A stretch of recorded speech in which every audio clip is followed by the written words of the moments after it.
Mora ledesia olija Chirugu goju yena panji Nonga ngani donya disa surijani Kumboro bagari kulinji Mwela nanga wanu go kulinji Kodi kuboma ustedi hausi kulinji Nanga otuta mwazuga panji Naga hata ziledio kukurijani Oguliji, tikudalira inu, oguliji. Tikulandireni live kuchokera kuno ku Bingu Mtarika International Convention Center BICC Munzinda wa Lilongwe. Programu hii ndi programu ya kulinji. Nthawi imene timakhala upatsirani nkhani zikulu kuzitambatsula bwino zimene zikuchitika mdziko lino la Malawi. Ndiye programu yathu ya kulinji masiku amenewa tikhale tikukambirana nkhani zimene zikuchitika pamene tikupita ku chisankho pa 16 September pano. Ndekuli zambiri zimene zikuchitika pano tikukamba pano atsogoleri amene aonesa chidwi chozapikisana nawo pa chisankho chimenechi akupereka ndithu zikalata zawo ku bungwe la MEC. Komanso kwachitikatu nkhani ina research ina imene inachitika kuchokera ku Institute of Public Opinion and Research kwatulukatu nkhani kumeneko. Tikhalenso tikuunikira mpulogalamu yathu ya lero ya kulinji. Ine ndi Leya Malikano, sindili ndekha, ndili ndi Wayana Chunga. Moni upite kwa Malawi wonse amene amasatira programu iyi komanso lero amene akutionera ndikuti mvera kuchokera kuno ku Bingu International Convention Center. Anandinena Wanda kuti yayi mpaka na Wanda Oh ino tizita Wayana Chunga. Yeah.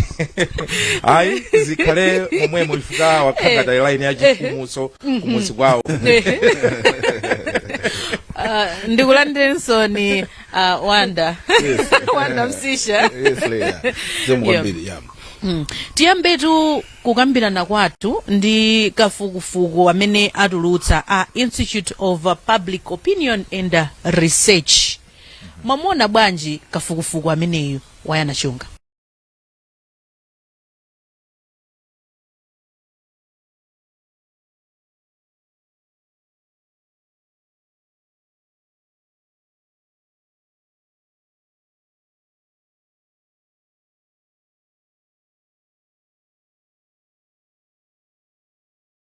Zawa komera muzosatira zimenezo amasangalala nazo ndecho yamba ndimene nganene. Chachiwiri kwa anthu amene akuchita obwera ku background ya academics amafuna kuti adziwe zonena kuti kodi methodology njira zimene munagwisa ntchito ndi zotani, munapanga liti, munapanga kuti, sample size inali yotani, nanga zotero amafuna kuti aone quality yake kuopa kunamiza anthu. Ndiye pali chigawo chachitatu chimene chimakhala chonena kuti mumayamba so kuona za kafukufukuyo kuti kodi ndi zimene ifeyo takhala tikuona mbuyo mu on the ground zikugwirizana ndi zimenezi. Ifa kafukufuku wina anthu kungoona zosatira amati ayi komanso izise ndezitiso. So for me I will tell you kunena kuti divided opinion ndipo olopata tuluka ina yake yokuti tuluka olomawa or even 1 September kapena 15 September tisana vote anthube azakangana nonse simungathe kugwirizana pa zosatira zakafukufuku. Koma uyu akugwirizananso ndi Afrobarometer, zosatira za Afrobarometer zimene zinaonesa kuti chipani cha DPP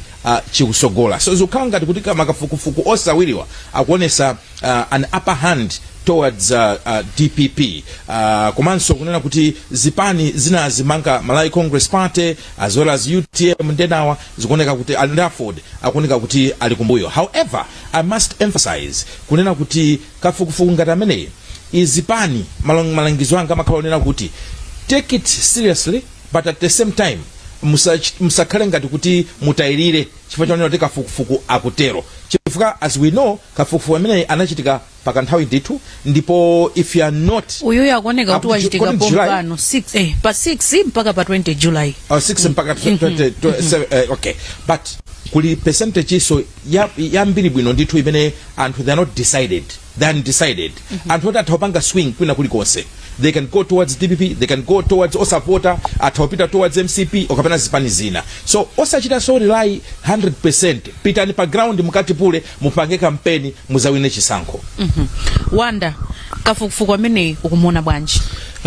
Wayana wafotokoza bwino kwambiri mene mwina tizimutengera kafukufuku komano titayankhula zonse malingana ndi kafukufuku yuyu akuonesa kuti DPP amatsogola pa 43%, IMCP akubwera pa number 2 po ndi pa 26%, kenaka pakuzabwera UTM at 5%, UDF and PP ma 1% kwinako ndi kumene kuli anthu amene sadapange bechiganizoyi. Nde mwina memanenera achungawo ndokuti popeza kuti masankho amene wawa kuti aliyesa mpambane maka pa president pakwena kuti pakhale 50% plus 1 vote. Nde apa malingana ndi kafukufuku uyuyu wa Afrobarometer uja amaoneseratu kuti zomavuta kuti munthu mmodzi adusiretu 50%. Mwina nchifukwa chake nokuzabwera nkhani ya ma alliances komanso kumazabwera mwina nkhani even ya ma running mate. Because running mate uja kozaso kukhala game changer. Mene unga musangira amene yoyo ikoza kukhala kuti si alliance komano kuti running mate wanu mwantenga kuti chifukwa chani. Chifukwa zonsezo zizikhala manambala. Mmene makambira ndi achunga mu program ina kunena kuti titatha zonse mpikisano wa mavoti ndi wa manambala. Yes. Ngati manambala osakuphatikizana bwinobwino olo mutatani anthu sakumvera ndi chisono uli ngati mpira. Olo mutapanga ma iyi koma ngati chigoli simunamwetse anthu sawerengerayi. Nimakhala kuti mwalephera kapena mwachita draw. So izizi ndizo kuti zikuonesa ndi kuti pano Afrobarometer ndi awawa IPO agwirizana kuti DPP mena mapanga research imeneyi ikutsogola. So kuti DPP zikuauza zotani apange bwanji ngati afuna kuti aduse line. Nanga MCP aone zotani pamene papa apange bwanji kuti aduse line. Nanga UTM UDF ndi PP atani ni manumbers amene wawa because manumbers iwo akwena kuti azayankhula azathandizira kapangidwe kaziganizo kawo. Mwina ndiyambire choncho. Chabwino ndinene pano kuti ma program athu mtsogolomu tikhale tikuwunikiranso kwambiri nkhani imeneyi ndikusiyanisa kuti kodi makafukufuku ena mbuyomu akhala akukamba zotani. Kwa pano tingolekezera kaye pomwepa tibwerere kuno kumene tili zimene zikuchitika kuno ku BICC.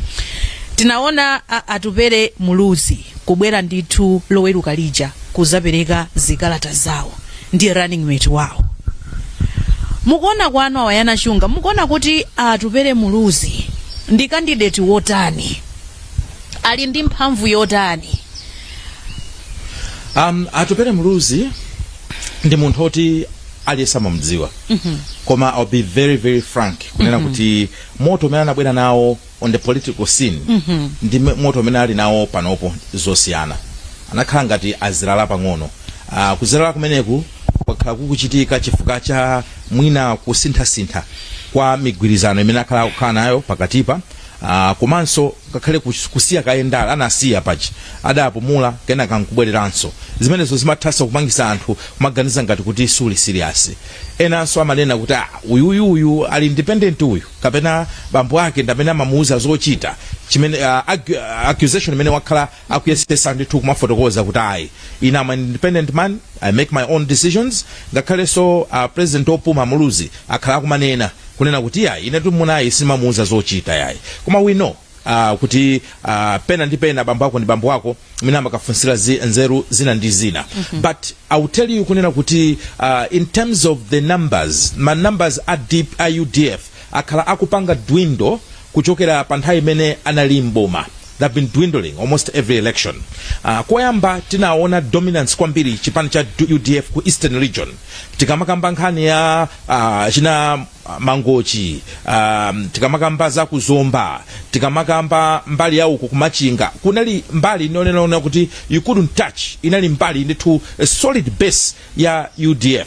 Koma hoteli kunena kuti sankho za mbuyomu taziona hapo nditu DPP ikulowa ngakhale ku Eastern Region. Taonako onso ngakhale MCP trying to encroach in the same Eastern Region. So it's PP nayonso kumbukira ndi mai ndakuzomba mai Joyce Banda. So kalangati kumene kugawana. So we are not quite sure kunena kuti kodi base yao ikhale yotani as we go into this election. However, I must say kunena kuti pali anthu ena amene sanasangalale kumbuyo kuficha onena kuti mwina anayipa mgwirizano ndi DPP, komanso panali nthawi ina imene amaonesa ngati kuti they were warming up towards MCP, koma panopo kuti aonesa makaka onena afuna kuyima paokha. You never know, people would come back maybe. So tiona kuti zikhale motani, but as a candidate, in terms of him as a candidate, ndikuwuzani kuti ndi nyamata wachinyamata oneka kuti ali competent. In fact, born in 1978, very, very competent. Naphunzira ndithu ani ma degree yake awiri, ina degree ya zamalamulo, inanso degree yokhuzana ndi I think zachuma, if I'm not mistaken, both of them kuchokera ku Mangalande. Of course he's not a practicing lawyer kunoko, sana lembe maiso aba ku Malawi, koma ndi munthu onena kuti nkalasi analowamo, very exposed. Niwona ngauta kula ngati mwana wa president. What do you expect? Exposure ilipo. Kuyankhula amata. I'm not too sure if you can compare him with his father in terms of Chikoka akamayankhula, koma iya nditu besio komandi alinayo, very imposing figure. Koma you know kuti anthu akamavota they're looking for more than that. And on the ground so far all I can say is for me kuti kuwina chisankho pese not necessarily, koma atakuchita contribute kumanambala pankhani ya chisankho imeneyi. Ayamba moteromo Wayana Chunga Wanda Atupere Muluzi kumona bwanji. Is he a strong candidate? Potengeranso baja ngakhale sana fikeko koma anagwaso baja MP kwawo. Yes. Is he a strong candidate okuti Amalawi tizimuyika mmalingaliro mwathu kuti awadi? Maybe funso limene lolo ndili yankha not ndi yankho limodzi. Kuonjezerapo zimene wayankhula Wayana, Atupere ali ndi experience mundale. Ngati nsakulakwisa, I think from the top of my head he must have 15 years or more experience.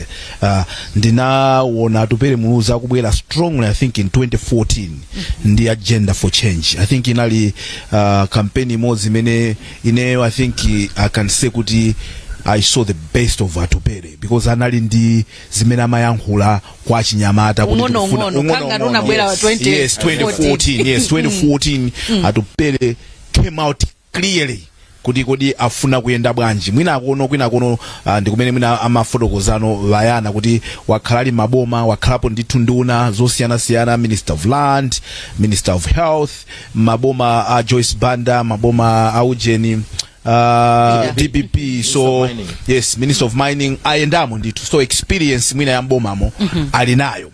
Komano mukandifusa mwina za chisankho cha 2025 kuti kodi Atupere akhoza kutenga chinthu chipawokha, ineyo ndikhoza kuwauza ngati nzawo kuti Atupere chichi simungachitenge ngati nokha. You know, mukuyenera kuti muphatikizane ndi ena. The good thing imene amayankhulira mwina Achunga ndokuti Atupere adakalibe wachinyamata, and this we must appreciate. Nthawi yako ikakhala kuti sinakwani, it doesn't mean kuti iweyo sikuti ndiye kuti ulibe kuthekera. Komano nyengo ndi masiku zinakhala kuti zizikhala nthawi yokuti munthu wafikapo nthawi inake kuti utenge chinthuchi. Adakambapo I think Wayana so mu program ina zachisanzo cha Michael Sata.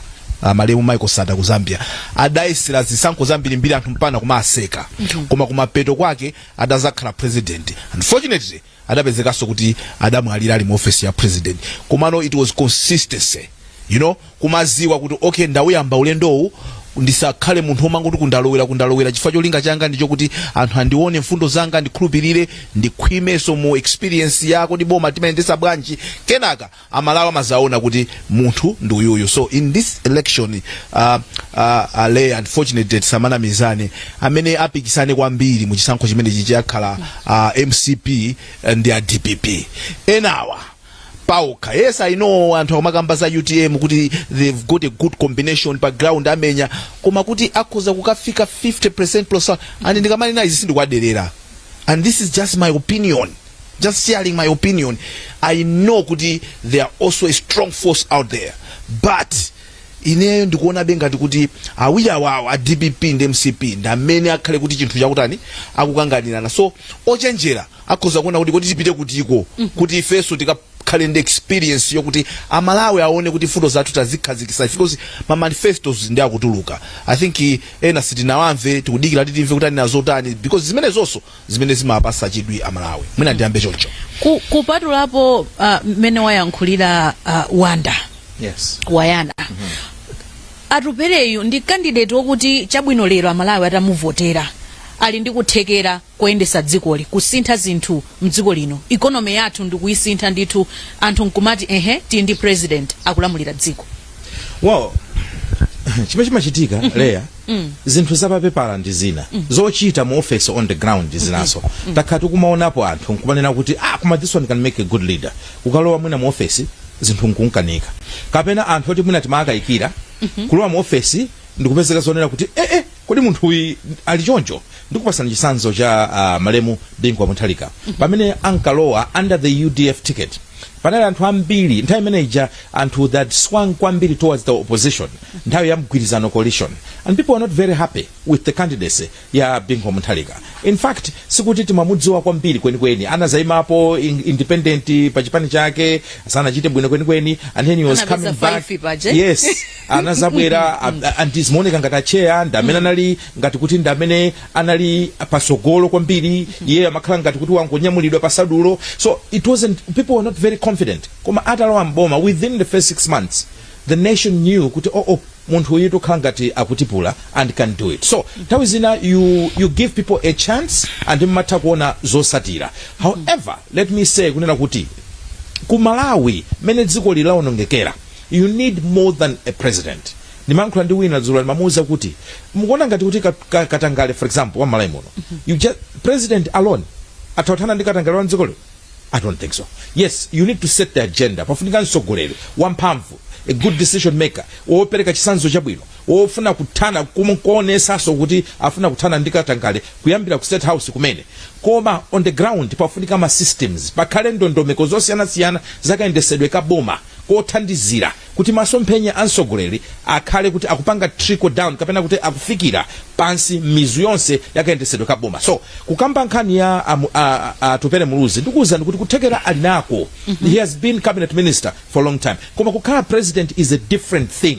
So that one, honestly, it's difficult to tell. Koma nkhani yaikulu ndimeneso amanena wanda yonena kuti mwina opposition atamakamba nkhani ya migwirizano, atamaganiza zonena kuti mwina ndizagwira ntchito ndi ndani. Vuto la ku Malawi kusakhulupirirana, amakayikirana yera ndi zina zoterozo. So even kulowa mboma tithakwai ife titonena kuti awalowe mboma akamba kutibula naso mmenemo, akamba kugawa naso keke kumaberana kumatani, and at the end of the day Malawians on the ground timakhala on the receiving end.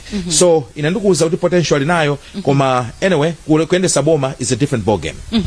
Tibwere pa running mate wow amene asankha Rex, mukaona bwanji? Abusa Dr. Rex timati chanchilo Kalolo ndi munthu wokuti ndi munthu wotchuka ku nkhani za mapemphero.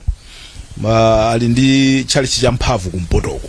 Amatiuza pamene paja mu profile mwawo kuti koma ni munthu woti amachokera chigawo chapakati, anapangapo maphunziro awo za chipatala, komano anazakhazikika kwambiri ku ujeni ku za mapemphero, ndi amatsogolera mpingo wawo kumeneko. Ukandifusa ineyo choice ya running mate, sometimes anthu amanena kuti unfortunately kodi ungamusankhe munthu osakufuna because pamazakhala ngati kuti anthu ena akali limited, kuti kodi munthu amene running mate wabwino amene wangobisala pena pake amene anthu sakumuona ndi ndani. Anthu ena amatchulapo za even Eugene na Madingo, Patience na Madingo. I think anthu amangoyang'ana kuti kodi uyuyu amachita resonate bwanji mwina ndi achinyamata ndi chani wachikoka, kodi atakhala kuti tampeza ngati mwina amene ndimanenera nthawi zonse chisanzo mwina chimene anapangira mwina apita Malemu Bingu Mutharika kuwatenga Eugene. Sorry, Eugene. No, ndineneza Eugene. Apita Mutharika kutenga no Eugene. Aya Malemu Eugene. Asaulus Chilima. Yeah, it was yes. So it was one of the person okuti anali okuti munthu akupanga zake eti ku corporate world kubwera pa ground paja kale munthu akupanga ndi chikoka. So pali anthu ena mwinadi samapanga ndale kuti umachita kuziwa kuti awanga ndale, koma ndi anthu okuti mutati mwatenga nkwabweresa pamalo ndi anthu oti amatani amangothamanga ungomenya pa ground paja kuthamanga. So kuti kodi value yomwe angabwerese abusa ku chipani cha UDF mpaka na kuti kugwedeza kuti iwo wabweresano chikoka chambiri tonera limodzi komano momwe ndanenera ineyo for me pamakhala nthawi ya munthu imene imakwana nthawi inache pali anthu ena nthawi zawo sizinakwane. The very good candidates I think in my president in the making koma for now and I continue to say kuti amene tiaona kupikisana kwambiri mwina ndi atatuwa MCP TPP mwina ndi UTM I mean tinene zoona I know kuli my Joyce Banda another munthu kuti adapanga zinthu because you can't take away nthawi yawo 2 years imene anali in power kuti zimene anapanga deliver at a time she came to power. Panali mavuto ambiri tidaona kubweresa ma recovery plan ya ujeni za chuma padali mavuto amafuta magetsi chani adabwera ndikupanga komano ukandifusa kuti msiku lalero kodi mai pawo khanga ngodusiratu uteo amayi anga my Joyce Banda kuti amayi you are very good mtsogoleri komano mwina 2025 pano khasimu ngaduse and I say that with so much respect for her because ndi nzimayi ukuthi ndiye khayo amene panthu 22 adayimika mkono kuti ndifuna ndikhalepo zungotioneseraso ifeyo kuti kodi amayi amakhala amakumana ndizo khoma zotani kundaleko kuti mwina mpaka nafike kumene kuko kubwerera ku yankho ya running mate atupere sikuti achita kupanga zodabwisa kwambiri you know kaya mwina pakuti ndi munthu wa mulungu eti pena mulungu amatha kuwalankhula anthu nkungodabwa kuti munthu amene timamuderera uja onani zimene mulungu wapanga naye so yeah ndione ngati kuti is a safe journey for him kuti asankha munthu but kukoneka ngati kwachulukatu mapakala pankhani yosankha ma running mate chifukwa tikubwera kwa Kondwani Nankhumwa nawonso mwina tingophatikiziratu ma running mate amene anasankha Cosmas adalitsoka bambe akwame Bandawe kukoneka kuti mapakala achuluka ali pa pressure anthuwa kusankha ma running mate muziona bwanji mmene zikuyendera pakala ameneyi akubwera fachonena kuti anthu enawa samadziwa zonena kuti kodi ayima kapena akhala running mate iwo kwa chipani china pofika tsiku la lero. Yes, what was happening let me break it down to you what was going on ku opposition makamaka even ngakhale ku mbali ya MCP kuboma kani naonena kuti kodi ma alliance iwa atheka kapena ayi chifukwa mudziwe ndipo Amalawi adziwe kunena kuti zipani zakhazi kukambirana kwakhala kuli ma meetings au siku otama mawa ndiye zimakhala zonena kuti ngati DPP ingagwirizane ndi UTM ndiye kuti akabambe mwina abwera pa running mate ngati UDF itagwirizane ndi Malawi Congress Party ndiye kuti Tupere abwera mwina ngati running mate ngati odya zake atagwirizane ndi MCP ndiye kuti Michael Usi akhala pa running mate so ndiye kuti pamakhala scenario yoyamba kuti titakhala running mate then pamabwera scenario yachiwiri kunena kuti zitakhala kuti zalephereka nanga titani. Number 2 pamakhala influence ya anthu ena mchipani amene sakufuna munthu wokuti abwere from outside kuti abwere azasokoneze memo wa gulu ndiye pali anthu ena ndithu amene chipanicho amachitenga kuti nchawo tachoka nacho kutali tavutikira musakangotenga munthu wina ayi ndiye pamakhalanso ena amene amanena kuti you know what tiyang'ane munthu amene ali influential kunjako amene angatibweresere mavoti irrespective kunena kuti kangwa ndale kawachitapo ndale nthawi itali kangwa mchipani momuno ndiye pamakhala mafactors ngati amenewo. Factor ina anthu amaonanso factor ya zigawo kuti kodi munthu ifeyo mwina tokha tatengana chigawo chapakati sizioneka bwino tufuna mavoti akumpoto tufuna mavoti akumwera kapena achigawo chakummawa ndiye amapezeka kuti pakalayo amabwera chifukwa chonena kuti ma factors of consideration amachuluka koma pomaliza penipeni ndinene motere kunena kuti pakala wambiri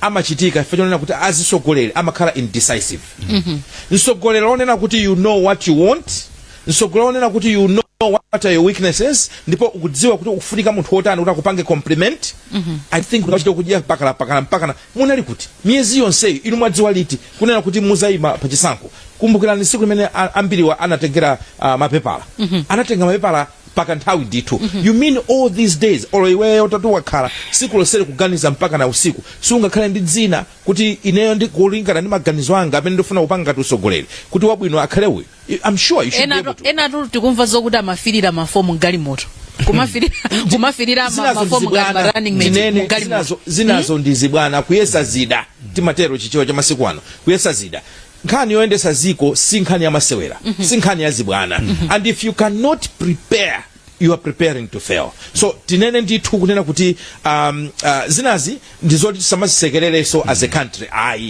I don't think munthu wonena kuti wafika pa president wa chipani nkumakhala myezi yonse ukuti zoti tukupita 16 September kuli chisankho mpaka na ndithu nthawi yonse osakhala ndi running mate. Zibwana.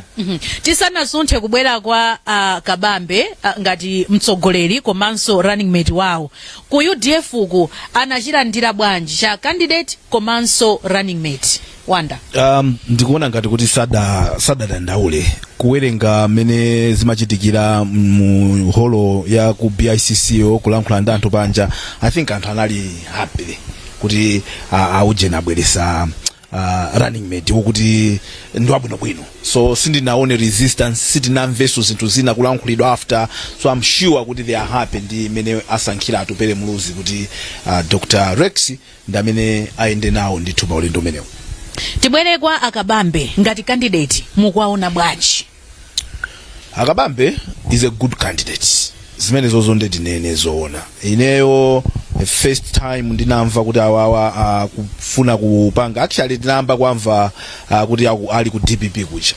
And zinkamveka bwinobwino ndithu kuti ku DPP kukhanga kuti even APM ankaona kuti I think he was warming up kuti Akabambe watani atenga chinthuchi. Kumano zomwezi zoti kuli anthu ena ake ndekuti ndi malandroad ku DPP kucha, no amakhala kufupi ndi adadi, amauza zochita adadi ndi anthu amene amaona Akabambe atakhala kuti watenga chinthuchi ndekuti ifeyo kasuzi kathu kauma acho sajani acho santhuzi tikhala padzuwa. So kunamba zokhomererana amene amakhomererana zachina, because muzikumbukira ineyo kuti adadi anazanena nthawi inache kuti ine zinthu zinatizani ndazisiya anyamatano tulukani kuti mutani mutenge chinthuchi. Anthu anaonesa interest kuyambira nthawi imene ichayi. Ndaonapo even akondwani na nkhumwa aja akuonesa interest. Ndaonapo even ambewe zithuzi zidatuluka ndithu kunyambado, nyumba ya kunyambado ambewe sokhanga tali ngulu mene momo mwanamveka ndani adaonesa anthu chidwi chofuna kutani, chofuna kuonesa kuti afuna kukhala president wa chipani cha DPP. Nkhani nazavuta pamene anthu anazamba kumaona kuti I think kuti tigwetse MCP tonse government munthu yekhayo amene angathe kupanga zimene zozo ndamuthalika. Ndi anthu ajamaa auza anamuthalika zimene zozo. Poyamba muthalika ankanena kuti anasanapange chiganizo. Koma ndikukhulupirira kuti anthu ambiri atauza kuti iya ndinunokha amuthalika aja adavomera. Na atavomera mutakuona kuti zidamba mumapangano zija aliyense amene amakhanga takutsutsana ndi ganizo limene lolo amapezeka kuti amalandira zilango zosiyana-siyana mpaka na ndimene zinazapezekera muja kuti anthu ena namba kuchosedwa kumene kujaku. Kenaka ndimjati nkamvaso kuti Akabambe atuluka ku DPP ajoina UTM. You know, kenaka convention ya UTM Akabambe anakapambana kukhala president wa UTM. Ukaona mwina kuti ukadaulo wa Akabambewo mwina ndi munthawi imene dziko la Malawi kuyenda anthu amaona ngati kuti uyuyu ndi munthu amene akukhala ngati kuti ali pa nthawi yache. Mwina dziko la zachuma Kabambe akhoza kutani, akhoza kubwera ndi maganizo oyendesa dziko linoli ndi zachuma. The only problem, the only disadvantage yomwe ndi Akabambe ndiyo kuti I know mwina anzanga UTM akhoza kukwiya ndi mene nganenere sentence imene kuti mwina mmangodana nayo UTM we. Not kuti ndi madana ndi UTM komano kuti UTM padakali panopa sikuti ndi chipani chachikulu kwambiri kuti chidafika pokuti ngati mene chilili chi DPP chija ndi mene chilili chi MCP mija. Because ena mwa anthu amene akumakhala ndi advantage chifukwa cha chipani chawo. Chipani chawo ndi chachikulu kale, so chili ndi base yayikulu kwambiri. If DPP was backing Kabambe ndikuuzani zoona even MCP bweza kutsegula member akana maona kuti I think uyuyu ndi candidate wabwino aliso ndi chigulu cha anthu. Even alliance yemwe alipereka ya I don't know ngati aliphikiratu kapena ikhuza kuiona be kuchitika be masiku adakalipo paja zinthu zizikuthama afokoloko ya DPP ndi UTM. MCP asinira kaujeni kachala kakuphazi kuti zavuta pamene popo ndi kuti mwaitiri nawo. So my point is Akabambe aja ndi candidate wabwino koma UTM sida kule kwambiri yokuti ipayokha ikhoza kwaika mboma chikanakhala kuti UTM chija ndi chipani choti chidakula bwinobwino ayi ndithu bwezi pano tikunena kuti I think Kabambe ndiye amthali aujena amtumbukawa mwaonesese but for now ndi chipani becho kuti chidakakula and I will not be surprised kuti 2030 mwina UTM izakhaso mwina izivini front runner yazisankho zimene zozo but for now akuvulalira chifukwa chokuti chipani chawocho sichidakule kwambiri kuti otherwise amene akanavula zanthu yes Wayana Chunga uri bwa chipani cha UTM ndi chifotokoze motere Tufuna no candidate Klaus Chilima Malemu Saulos Klaus Chilima anali brand imene inachita kare UTM timanena kumbuyo kukuti difference between zipani ngati mwina tingwerekeza ngati MCP ndi UTM neonena kuti MCP anthu ambiri ku Central Region tingwerekeza amavotera chipanicho osatifa yoti pala chakwera koma chifoti ndi MCP pomwe ku UTM nthawi ya Malemu Chilima amene ankachita kare the weight anali munthu amene amasogolera chipanicho not necessarily chipanicho so atachoka Achilima atamwalira zinakhala ndithu zinthu zokuti zovutirapo chifukwa anthu ambiri amene anali ku UTM chikoka chawo chimapita ku UTM uko chifukwa cha Achilima. So it's almost like kuti munachosa the factor that was bringing in people into the party. So nchito ya ujeniwa Akabambe ndiye ikulu to fill in the shoes of Malemu Achilima. But if you tell me this time around UTM should do it mosiana ndimena mapangira kale panopo ni nthawi yonena kuti achite emphasize on the party growth chipani chikule and amchite support the candidate chifukwa mukaona Akabambe sikuti ali ndi chikoka kwenikweni ngati Malemu Chilima ayi zinthuzi zinazi zobadwa nazo zinazi tizivomera yeah? Ali ndi great strength as a leader anaonesa ndithu Reserve Bank kuti he made some changes komanso ni munthu kuti nkhani za chuma ndi dolo even akamafotokoza umatha kuona kuti akole munthu uyi khangati akudziwa zimene akufotokoza. I don't think you can doubt him about that. Amene agwira nayo ntchito ku ministry ku nduna Capitol Hill ndi mwinamo amanena za nkhani ya discipline yake mene amagwirira ntchito. He's a good thinker. No doubt about that. Koma kundale it's more than kukhala ndi PhD. Kundale nthawi zina zimakhala nkhani imene ya chikoka. Ndikuona ngati kuti nthawi ino chipanichi chimenera kuti chimuthandize msogolero wake kuti pamene mwina sakufikira pa Malemu chipani chikhale kuna kuti chikumutchingira kumuthandizira. Another thing I should say is kulowa chipani cha UTM umati ukalowa mkatimo ndikusuzumira umaona ndi chipani chimodzi chimene chili ndi anyamata a influence on the social media. So ndipo ngati pali chipani choti utafuna kuti uyambane nacho kuti uone kuti akutengese uyambe chipani cha UTM udziwaso pa Facebook udziwaso. However kuchitipa kunthalire however kwa Nsundwe however ukamapita ndithu kwa Simulemba Kasungu ukamapita into the deep rural of our country muona kuti internet access njovutirapo. So the power and the influence of social media is not as powerful as we think. We're talking about only about 1 million people in Malawi I mean in the access to my phone ama smartphone nkumakhala ndi access ya social media kapena internet. So you can't really say from a population of about 23 million 1 million kuti mungamanene kuti fochonena kuti tapanga satellite social media ndikuti basi tafika pena paliponse ayi. In I would urge UTM ngatafuna kukhala a formidable force kuti alowelere ma structures awo achipani kuma area kuma branch kuma region apite and be serious contenders even nkhani ya ma MP kumbukirani from the previous election less than 5 yes. Less than 5 MPs komatu kampeni imene anaswa Achilima sinali ya masewera ndi anthu ena amanena kuti vuto la 2019 ngakhale 2020 UTM put emphasis on the presidential candidate osati kuma MPs kunalibe much support. This time around I hope kuna zimene zakuziganizira. So in terms of Akabambe kuti azitoleratu ayika ma candidate ambiri. Yes, kuika ma candidate ndi chinthu china but supporting them is another.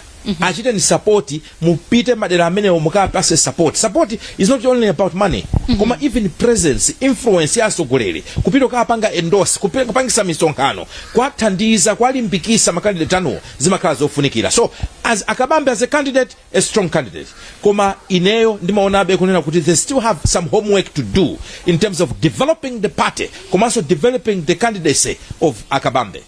Running mate wa ku UTM anthu amulandira bwanji ku UTM komanso kunja kuno?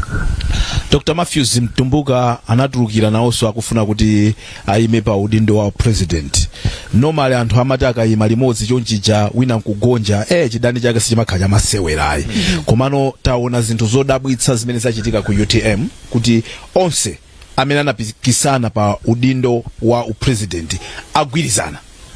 Mene amabwera Akabambe kuzapereka kalata zawo amayendesa tractor pambuyo pawo padala Akambala adapikisana nawonso pa udindo wa upresident. Mokuti anthu ndithu ankaona ngati Akambalawo ndamene akhale running mate awo. It is only pamene adapempha Akabambe kuti auze anthu kuti kodi running mate wanu ndi ndani pamene amakamba za Dr. Matthews Mtumbuka amene pa nthawi imene adalatangolowa ngati munthu anthu even masapota sada acheukire nkomwe ankalowa ife tayima panja paja anatidusa kunsanaku amalowa ndi madamu awo. Anthu akuimba nyimbo kuku. Kaiwo ankaziwa kuti nawonso anali mbali mozi ya ujeni ya act imene ikasa ankaziwadi adalowa ndithu popanda munthu wacheukira. But my point is Dr. Matthews Mtumbuka ni munthu wokuti amalawa kunziwa zimene wachita mwina timene adabwerera achilima. Kuti ku corporate world ku here ndithu ndi machine. Atalowa UTM anthu ankaonaso kuti munthu uyi adafotokoza ubale wawo umene adakhalira ndachilima andatapikisana nawo pamene pajapa iwowo Michael Yati Akambalawo ndiye Akabambe mutakuona kuti anthu onse aja adakalibe limodzi ndithu akugwira ntchito limodzi. So anthu a UTM ananyadira ndithu kuti penalty imene iyi Akabambe sadaphonye adamwetsa atenga munthu amene ku UTM kwakuona so ngati kuti akhoza kwatani kwabweresera vote ina yache mwina chigawo cha kumpoto pacha mukumbukire mena manene achungapo tikamanena ngati dziko izizi pena timangoziyankhula mosaziganizira zomavota kuchokera kuti kodi uyu ndi wakuti zikungoonesa kuti ngati dziko lathu besi tinafikebe poti tikhoza kungotenga candidate mmodzi tonse ndikusapota ameneyo ena abe amafuna be kuti kodi kwathu kwachokera ndani zomwe zili zomvesa chisoni zaka ngati zinozi kuti tizivota be based on kuti posatengera kuti a good candidate must be supported by everyone posangana kuti amachokera kuti poti iye ndi Malawi. But to answer your question mosa zemba a UTM komanso kunjako anthu akuona ngati kuti no combination imene iyi ya Akabambe ndi Dr. Matthews Mtumbuka is a good combination. Mokuti pa ground anthu akufuna kuti aonese kuti anthu amene wawa I think akhoza kuchinyamula chipani chija amene amakambira wayana because kungoonjezerapo pang'ono kuti uonesese kuti vote ya UTM kwambiri nkapita kwa Malemu Achilima adapeza mavoto oposa 1 million koma anthu amene wawa chipani ngati imene chikupeza ma MP4 zikungokuonesa kuti anthu ambiri kumene okoka mavoti amwina MP wawo wina koma voti kwa president amapasa ndani amapasa Achilima. That's why Achilima was able kupeza almost 20% of the total vote ya 2019. Now assignment yomwe ali nayo ndi imene iyidi yokuti chipani cha UTM chikuyenera chikhale chipani chokuti kumene chayimisa ma MP yake anthu avotere ma MP ya UTM pamene akuvoteraso president wa UTM ndi ntchito yomwe ali nayo komano combination ya Akabambe nda Mutharika so far one of the best. Kwa amene apereka mapepala kwa ine if you ask me one of the best. Akutero akuti combination ya Akabambe ndi Mutharika is one of the best. Yeah, Akabambe ndi Mtumbuka ndi madaba akuti kodi inu mnada Mutharika akukaka iya inu munatero una ndojo anandise Mtumbuka zioneka ngati mwakonda kuti Mutharika anakaenda ndi Akabambewa osati mwaziko osati komano imene yo ikanakhala kuti game over kuti basa papa ndi akudutsa wawa 50% plus 1 ikanakhala game over. Kusankhidwa kwa Mtumbuka wayana shunga kunadabwitsa anthu muchipani cha UTM anthu okonda UTM kapena anthu ena muchipanimo ukonota anazilandira bwanji within the party even outside muchipani I don't think kuti panaoneka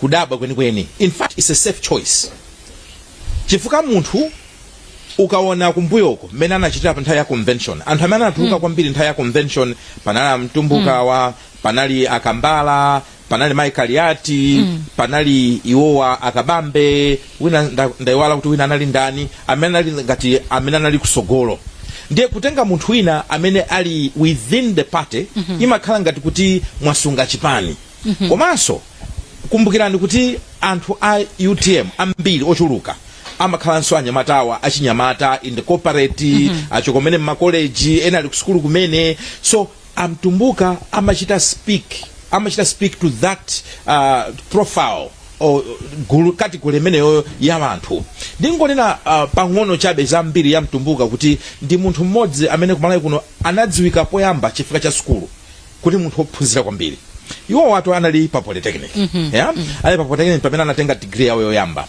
munthu ingwa engineering ndithu ndiye ali pa polytechnic anali president wa students union ndipo nthawi imene anali president wa students union nthawi so imene achikaonda anali minister nkhani ya zachuma mdziko muno ndipo panali ganizo lonena kuti akweze fees ndi 3000% ya fees kupole kapati ngoti mu University of Malawi nthawi imeneyo anasana gawe makolejiwa it was just a constituent college of the University of Malawi iwowa amtumbuka anavuta ndi gulawo la students union ndikuvuta kunali zonesero kunali madebate kunali zosiyana mpaka na kulimbana ndi achikaonda ndi boma at the time mpaka na ndithu kunapezeka kuti boma lija linachita reduce actually the fees kufika pa 25,000 kwacha poyambapo ankafuna kukweza ndithu by all the way from 1,500 kufika pa 46,000 kwacha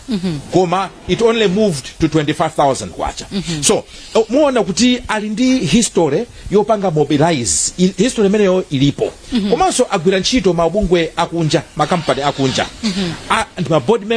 ndi board member wa organization siyana so in terms of exposure in terms of nzeru zonsezo zilipo and in terms of chipani cha UTM kumbukirani mavoti ambiri achilima amalemo achilima 1 million amanena amsisia adapesa kuti kumpoto so the amtumbuka you never know could also be a way of pacifying the northern vote kunena kuti UTM yawaganizira but as he said we should go past that as a country kuti samaganize motero kuma reality on the ground ndi imene yoyo that's the reality on the ground sana mbwite iyayi komanso tikamakamba za candidate tenti zikamba munthu amene ali ndi mphamvu zonena kuti atha kuthamanga ndi kukuthandiza fa candidate kumakhala ngati kuti secretary kuti azikakhala ku office taona makandidate ena marunning ena amene makapita kuti olo uyu atha kupita olo pa njesipa ukapanga ujeni ukapanga campaign uyu olo atha kungolena kuti yayi mabati la microphone ndigula ndineyo uyu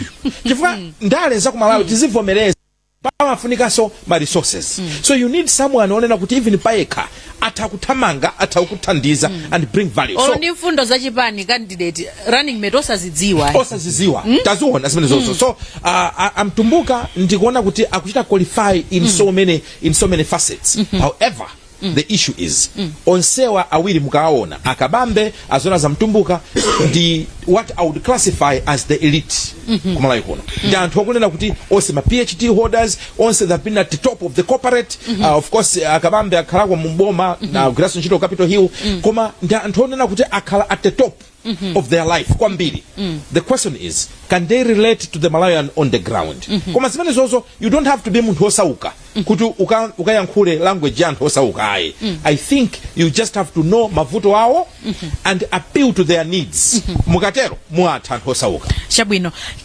atolankhani athu amazikuoneka kuti ena akonzeka ndithu tingomva kuchokera kwa atolankhani athu maka timve kuchokera kwa Sam Kalimira kumzuzu Sam kundimva ndikuva ndanyowa mvula kuno kuli mvula pepa nthawi koma ichileche atsogoleri pepani timonyowa zimachitika ukuona bwanji ndi mmene zikuyenderamo mmene asonkhera maabinenti komanso migwirizano imene ikuchitikayi pokonzekera chisankho chimene chikubwera pa 16 September zinthu zikuyenda masiteti akuchitika komano ndi ambano ndi UDF UDF kusankha penate yakolesa yathowa koma vuto ndionera kuti pakali pano chikoka cha chipani cha UDF sitinganene kuti mmene chilili pachokha chingatenge boma sizingateke zimafunika atupere atenge step yonena kuti aphatikane ndi ena ngati akufuna kupanga save Malawi ndiye akangotero ndiye kuti ziyathandiza nanga si ifundo alinazo zomwezo aziphatikize ndi anzawo asakhale ndi jola angofuna kuti akwanise zimene Malawi akufuna pakali pano ndiye tikapitano kwanza athu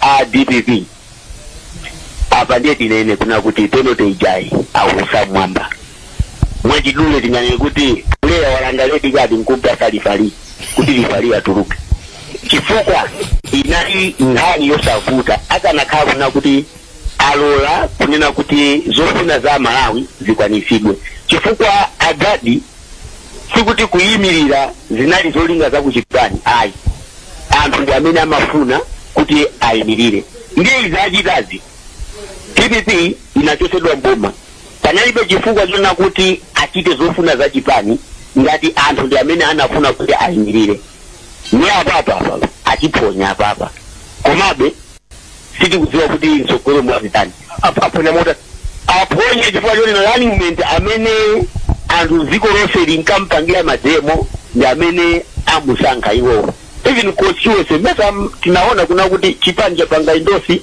iwowo chimulirenji kupezeka kuti hakuna liso mkangano kumeneko maona mpaka na chimulirenji kufuna kuti azima pauka ngani yoyo inaliyovuta maona so zati chipani chimasankha wina anthu amasankha wina ngani yo tiasire aona asopa tipite ku UTM zoona kuti anthu aja chigoli ndi amwesa koma chimene tingapemphe ntonena kuti ngati pali padakali anthu ena ona kuti atha kukumana nawo nkupanga nongwirizana achite zimene zonso isofunikira kwambiri komanso sangawine pauka ayi pauka sizingatheke koma kufunika kuti asasiye kukambirana ndi anthu chifukwa chiyembekezo chawo tikakamba za kumbali ya alliance akufunisisa chiyembekezo Malawi akufunisisa iwo atakalaso pangwirizano ndi anthu ena ndiyo tikapita ku MCP kukukuso nkhondo ndiyo tikudikirira ulendo woyamba ndinazanena kuna kuti ukuku ndiyo zakhalako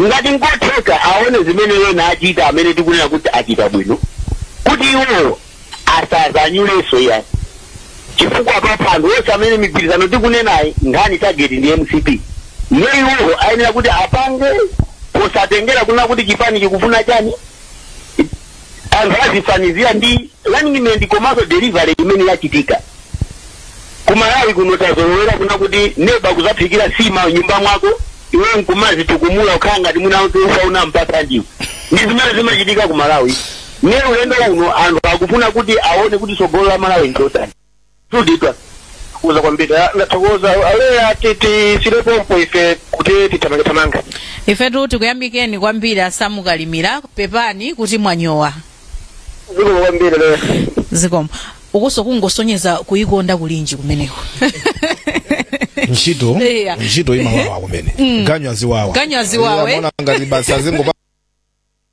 fetu kuzizidwa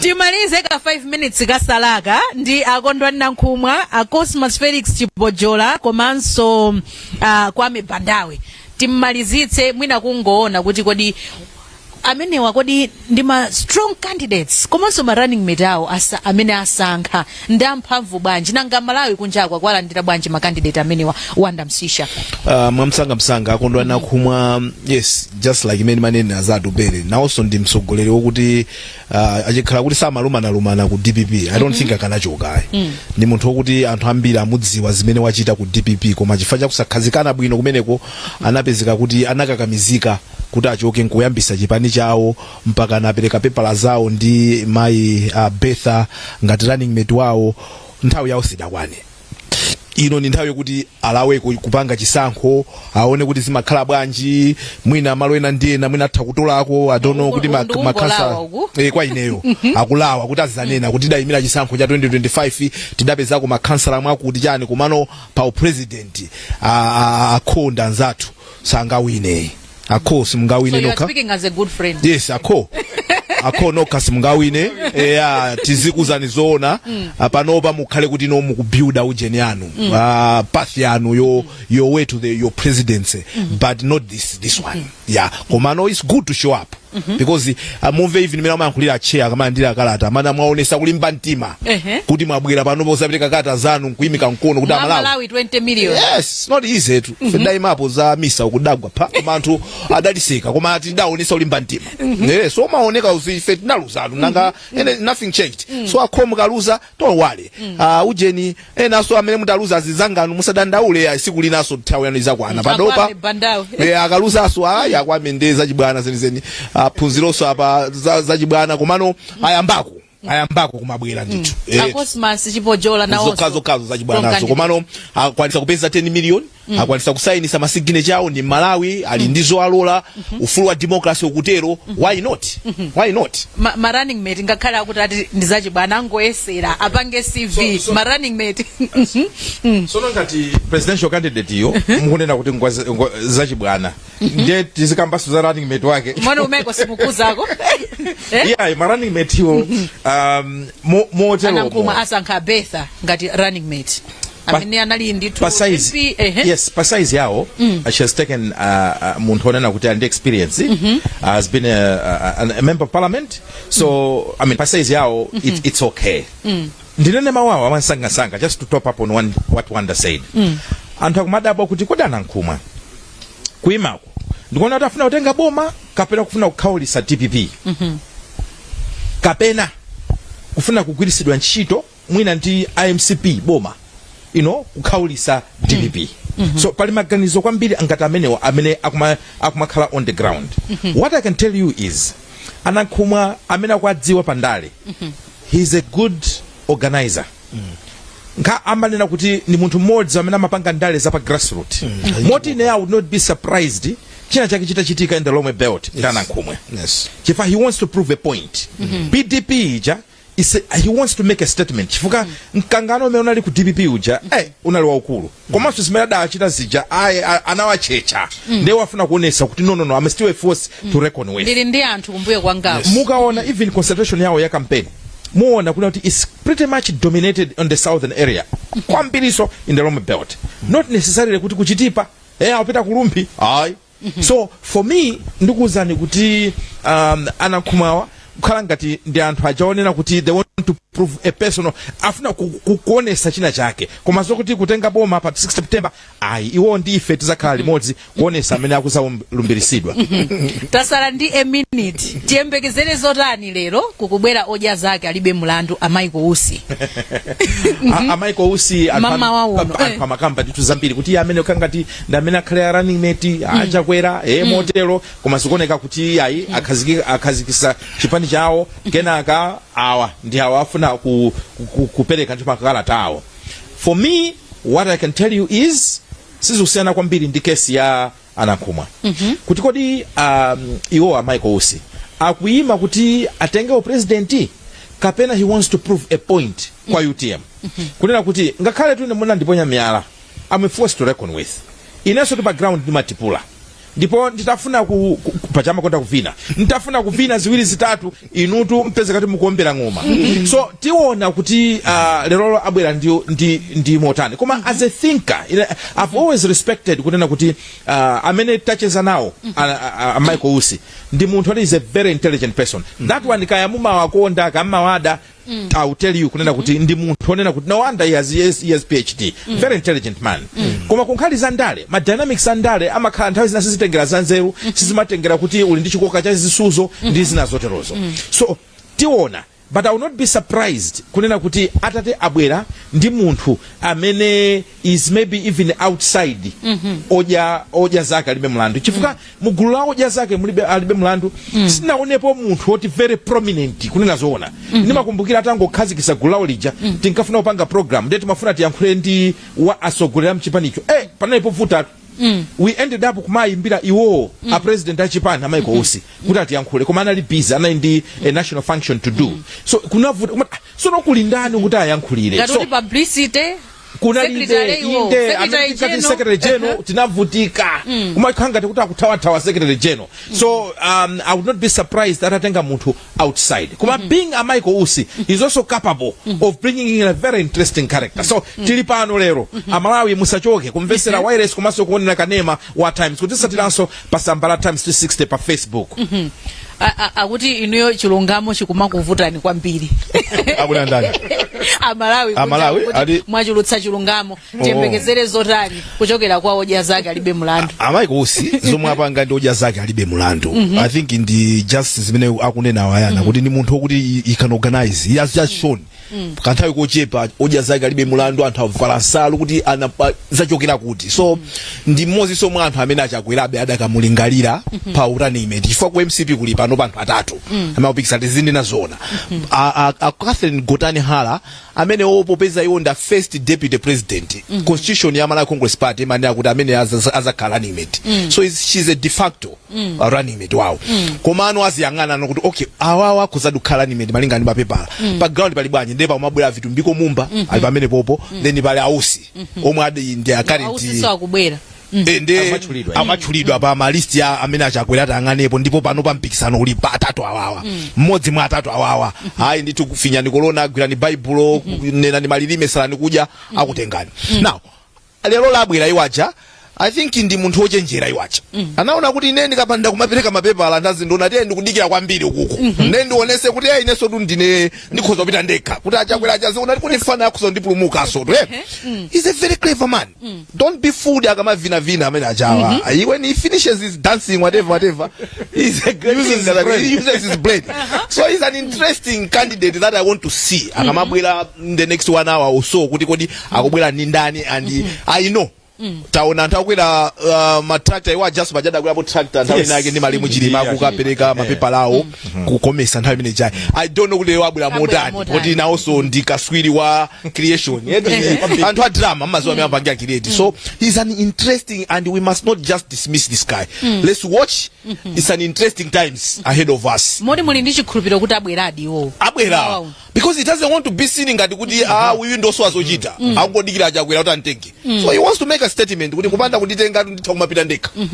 It's a very good way of putting pressure on somebody to say kuti mkazi ni muluza atu anthu ena sawo mamuyankhula atu ndiye ndikuchedwa kumuza kuti sweetheart would you marry me ndekuti mama wangu nakangobwera hoja zake ndekuti ku MCP mawa tiyembekezera awiri okha no as long as sindafike la chitatu 4 o'clock even amene wapereka kale kalata uchikalata zake amadzana kuti ndapanga withdraw atamu akuzozabwera naye ngati lani moto even apereka kale kalata atha kubwera so ngati lani meto awina nkunati nda pali mayo wasintha yes ndakapanga withdraw kalata zake. I think mu program ya mawa tikazamamaliza tizakambirane nsonkhani yokuti anthu amene asankha kale ma running mate iwa atachita migwirizano tinene DPP ndi UTM kodi ndizotheka kuzasintha running mate pamene tikuyandikira chisankho cha pa 16 September mawa.